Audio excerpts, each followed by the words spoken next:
அனைவருக்கும் வணக்கம். இன்று இப்போது நம்மோடு இருந்து கொண்டிருக்கக்கூடியவர் தமிழ்நாடு மட்டுமல்ல, இந்தியா அனைத்து ஊடகம் அறிந்த ஒரு ஊடக புகழ்.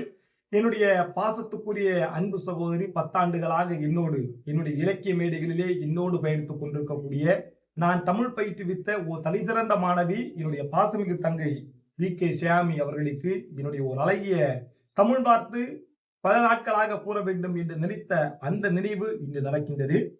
பாருங்கள். அன்பு தங்கையே, தடைபல கடந்தவழி, தன்னம்பிக்கையால் உயர்ந்தவழி, முயற்சியால் முன்னேறியவழி, முத்தமிழும் கற்று தேர்ந்தவழி, பேச்சாளர், வழக்கறிஞர், மனோ தத்துவவியலாளர், தடகள வீராங்கனை, தமிழ் ஆர்வலர், அழகிய உமிழ் தமிழ் பெண்ணே, உனக்குள் இன்னும் எத்தனை ஆளுமையோ. தாய் தந்தைக்கு நல்ல மகளே, நான் தமிழ் பயிற்றுவித்த நல்ல மாணவியே, தமிழ்நாடும் வீடும் உன்னை நினைத்து பெருமை கொள்கிறது. என் உள்ளம் உன் வெற்றி கண்டு நித்தம் மகிழ்ச்சி கொள்கிறது.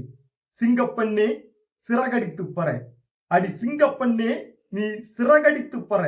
உன்னை பார்த்து முடங்கி கிடக்கும் பெண்கள் வெளிவரட்டும், வெளிச்சம் பெறட்டும், அவர்களும் உன்னை போல் வெற்றி பெறட்டும். சிறப்பு நிகழ்வுகளின் சிறப்பு விருந்தினரே, உன் அற்புதமான அழகிய புன்னகையில் என் கவலை மறந்தி, கண்ணீரை மறந்தி, உன்னிடம் பேசும்போது ஏனோ ஓர் மாயஜாலம் என் உள்ளுக்குள் நடப்பதை நான் மட்டுமல்ல, இந்த உலகமே உணர்ந்தது.